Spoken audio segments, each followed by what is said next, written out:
വാർത്തയാണ്. സമസ്ത അധ്യക്ഷൻ ജിഫ്രി മുത്തുക്കോയ തങ്ങളുടെ ലേഖനം ദേശാഭിമാനിയിൽ. റംസാൻ വ്രതാരംഭത്തെക്കുറിച്ചുള്ള ലേഖനമാണ് എഡിറ്റോറിയൽ പേജിലുള്ളത്. ഇതാദ്യമായാണ് ദേശാഭിമാനിയിൽ സമസ്ത അധ്യക്ഷന്റെ ലേഖനം വരുന്നത്. വി എസ് രഞ്ജിത്ത് നൽകും കൂടുതൽ വിവരങ്ങൾ. വി എസ് രഞ്ജിത്ത്, ജിഫ്രി മുത്തുക്കോയ തങ്ങളുടെ ലേഖനം, ആ ലേഖനത്തിന്റെ ഉള്ളടക്കത്തെക്കാൾ അത് വന്ന ഇടം, അത് ചർച്ചയാവുകയാണോ ഈ തെരഞ്ഞെടുപ്പ് കാലത്ത്?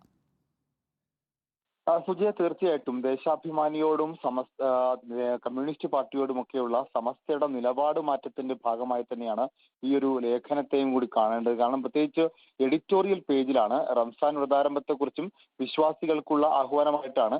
ഈ വിശ്വാസികൾക്കുള്ള ആഹ്വാനം കൊടുക്കുന്നത് ദേശാഭിമാനിയിലൂടെയാണ് എന്നുള്ളതാണ്.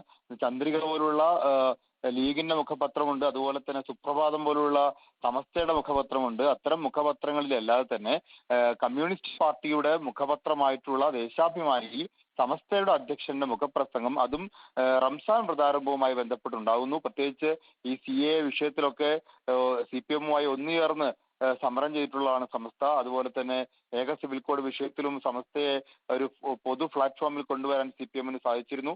തെരഞ്ഞെടുപ്പിന്റെ കാലഘട്ടത്തിൽ ഇത്തരത്തിലൊരു ലേഖനം വരുന്നതിന് രാഷ്ട്രീയമായിട്ടുള്ള മുഖം കൂടിയുണ്ട് എന്നുള്ളതാണ് പ്രസക്തി.